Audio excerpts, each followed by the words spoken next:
And do you get stressed when you have to file your income taxes? Well, there are some things you can do to help prevent that stress. And our favorite twin doctors are here with some suggestions, expert advice, and always a good time. We'll be right back.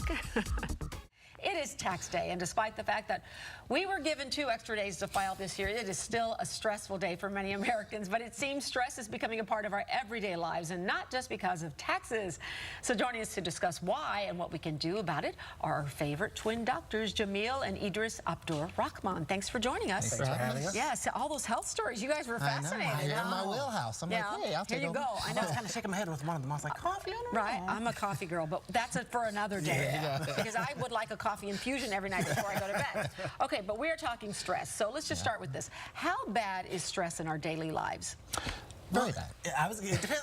Everybody's life is different, but studies say that up to 80% of people at one time or another experience pretty regular stress. So it kind of depends on what you're doing. I'm always stressed. And it's problematic because people think of emotional stress as being an emotional issue, but it's not. It has major physical ramifications. Increases your risk of heart attack, stroke, certain cancers, asthma, Alzheimer's, obesity, all of these things. And so emotional stress is a big problem in our lives. That's interesting. Some of the things that you've mentioned out, Alzheimer's, asthma, that's not something I would think about. Why? Well, what's going on? A big part of the thing is when we have emotional stress, our body's trying to help us cope with it with these stress chemicals, cortisol, epinephrine, norepinephrine. Short term, they're very good for us. If you have that fight or flight reaction, somebody's about to hit you with the bat, you need to go. And those hormones and those chemicals are very good.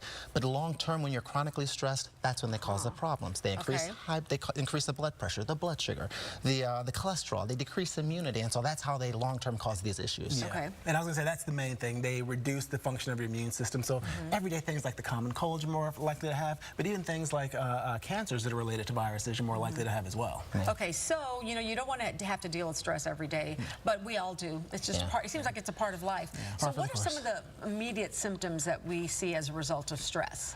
Well, I was going to say that's the thing. When it comes to stress, people think of the more common symptoms. I can't sleep. I feel anxious. I have a headache. But those aren't the real common symptoms. It's stuff that you wouldn't think of. Excessive thirst can be stress. Excessive dizziness can be that can be stress. Dizziness. If you're a woman and you're missing your periods, stress. Excessive urination. Stress. Abdominal obesity, like us. People probably think we're super stressed. Excessive urination? Yes. Well, because stress can actually lead to insulin resistance and diabetes. And one of the common symptoms of diabetes is that you're always thirsty and you urinate all the time. But people don't really connect those two things.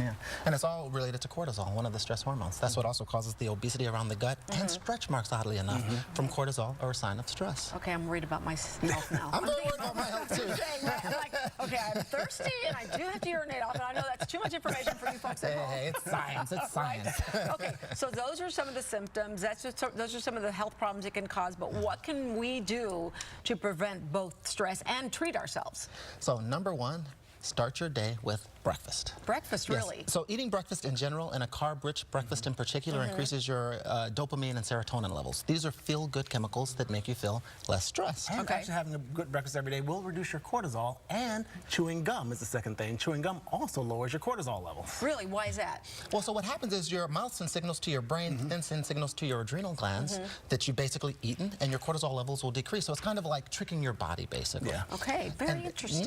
Tricking your body. Tricking your body. It's all about tricking your body at the end of the day. Okay. And third thing, deep breaths. Deep breathing really helps with stress. That makes sense to me. Yeah, and it actually, again, sends signals to your brain that sends signals to other parts of your brain that make that part of your brain less active and cause less anxiety and less stress. And you want to throw some lavender in there as well. They've actually found that lavender is a good anxiety buster. It works almost as well as Xanax and Ativan, which are anti-anxiety drugs. So take a deep breath, breathe some lavender. Oil? Lavender oil. Oh, so that's why when you go get a massage, they tell you to, so that's why people see me in the corner all the time with my little lavender. Yeah. Probably think I'm crazy. I saw the doctor sniffing, but I wasn't sure what it was.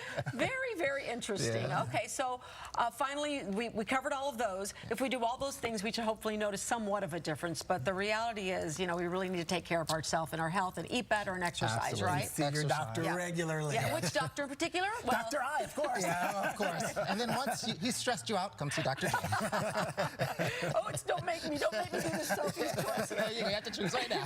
It's so good to have you guys on. Thanks so much. Yeah, I look forward to your next visit. We'll have to figure out what we're going to talk about next. Always funny to talk about with these guys. Where do people go for more information, by the way? Website, www.twindoctorstv.com. You can and social media, Very good. Yeah, we'll follow everything. Thanks again. Great to have you here. Always good advice.